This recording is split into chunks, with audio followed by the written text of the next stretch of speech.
Bagaimana cara kita menyikapi apabila suatu hajat kita tidak sesuai dengan apa yang kita harapkan. Sementara kita sudah berusaha semaksimal mungkin. Berdoa pada setiap waktu mustajab dan memohon doa orang tua. Namun apa yang diharapkan belum terwujud. Sebagai manusia saya merasa kecewa. Namun saya sangat menyadari apabila ini adalah jalan terbaik dari Allah. Namun sedikit sulit menerima. Bagaimana saya harus bersikap agar ikhlas, Ustaz? Jazakallahu khairan. Allah subhanahu wa ta'ala sebagai pencipta lebih tahu. Begini kata Ibnu Qayyim rahimahullah. Yang saya ingat ini perkataan beliau. Beliau mengatakan, ibarat orang yang berdoa kepada Allah subhanahu wa ta'ala Tuhannya, seperti anak yang minta pada ayahnya. Tentu tidak, atau orang tuanya. Tidak disamakan Allah dengan manusia, tapi Ibnu Qayyim memberikan gambaran, saya mengatakan, ibarat orang yang minta sama Tuhannya, seperti anak yang minta sama orang tuanya. Anda kalau punya anak, minta sesuatu. Misal dia minta agar diizinkan keluar dengan temannya. Dan Anda sebagai orang tua, tahu benar temannya ini buruk. Berbahaya, kalau berteman sama ini bisa jadi rusak anak saya. Misal, pertanyaan sederhana, apakah ibu atau bapak akan mengizinkan anaknya bergaul sama temannya itu? Jawabannya tidak. Walaupun anak kita merengek. Nggak mungkin kita kasih. Kenapa? Karena kita lebih tahu ternyata ini buruk. Orang kalau berdoa kepada Allah SWT, berarti dia sudah dekatkan diri kepada Allah. Apalagi di sini di waktu-waktu mustajab gitu kan. Dan sudah ada jawaban sebenarnya di sini Anda sebutkan mengatakan, dan saya sangat menyadari apabila ini adalah jalan terbaik dari Allah. Memang itulah dia. Cuman sempat diikuti dengan rasa kecewa ini dari syaitan. Ya, bisa saja ibu dan ayah tadi mengatakan pada anaknya, sudah nak, jangan bergaul sama ini, tapi bergaullah sama ini. Selama kita insya Allah baik, maka yakinlah itu yang terbaik dari Allah SWT. Saya tidak tahu akhi yang bertanya ini pernah ikutin ceramah saya atau tidak, yang berjudul Dahsyatnya Doa. Jadi ada seorang dosen, doktor di Ummul Qura.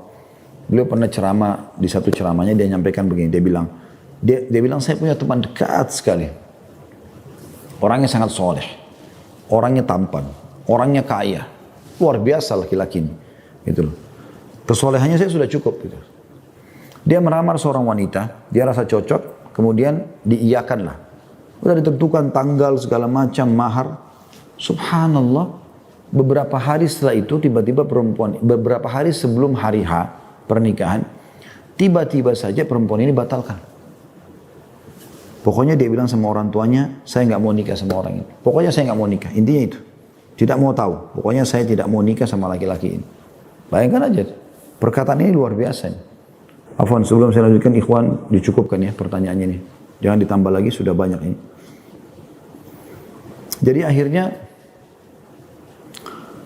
dia bilang, cobalah laki-laki ini ngelobi kepada orang tuanya. Orang tuanya tanya anak perempuan ini. Pokoknya anak perempuan sudah tidak mau. Intinya, batalkan pernikahan ini. Kata Dr. Muhammad ini, dia bilang, saya setiap kali ketemu teman saya, masuk di masjid ketemu doa antara azan dan iqamah. Kalau setiap kali ketemu, doanya dia tidak pernah lepas. Ya Allah, kembalikan wanita itu, saya suka sama dia, jadikan istri saya. Ngerengek. Kalau kita yang melihatnya, kita mengatakan ini pasti Allah ijabah udah. Tapi Dr. Muhammad bilang, uniknya, saya melihat Allah nggak mudahkan dia menikah dengan wanita itu. Bahkan wanita ini rupanya menunggu sampai hari H pernikahan, yang sudah ditentukan tanggal tertentu, lewat itu ada laki-laki lain lamar, diterima sama dia. Menikahlah perempuan tersebut. Kata Dr. Muhammad, saya justru tahu bagaimana sayangnya Allah kepada teman saya. Ya. Bahkan lebih sayang daripada orang tua kepada anaknya. Ya. Itu adalah pada saat wanita itu nikah sama laki-laki yang jadi suaminya sekarang. Teman saya sudah berhenti berdoa. Sebulan setelah pernikahan wanita tersebut, ternyata wanita ini dideteksi punya kanker payudara di sebelah kanan. Wa na'udzubillah. Dan ternyata tidak ada cara lain kecuali harus dipotong payudaranya. Jadi baru sebulan menikah dipotong payudara kanan. Tentu ini sesuatu kekurangan yang luar biasa dalam pengantin baru gitu kan. Sebulan kemudian ternyata kanker sudah menyebar ke payudara sebelah kiri, harus dipotong yang kedua. Jadi tanpa payudara sekarang. Bulan ketiga, kata Dr. Muhammad, ini kisah nyata terjadi. Jadi ada urat saraf di bagian belakang, otak belakangnya perempuan ini, itu yang bermasalah sehingga kedua matanya buta. Dan bulan keempat meninggal wanita ini. Kata Dr. Muhammad, subhanallah, yang telah menyelamatkan teman saya dari wanita ini yang tadi dia mohon-mohon ngerengek-ngerengek gitu. Ya. Kata Dr. Muhammad, andai saja dia jadi nikah sama wanita itu, maka dia hanya menghabiskan waktunya untuk mengurus wanita itu bolak-balik keluar rumah sakit. Belum lagi penderitaan dalam hatinya. Maka ini lebih ringan bagi dia. Seperti itu. Allah subhanahu wa ta'ala juga menekankan dalam Al-Quran, bisa saja kalian suka sesuatu tapi itu buruk buat kalian. Bisa saja kalian benci sesuatu tapi itu baik buat kalian. Allah lebih tahu dan kalian tidak tahu. Yang penting Anda sudah ikhtiar. Insya Allah ke depannya di waktu-waktu akan datang Anda pasti akan melihat itu ya. Hasil daripada doa ini.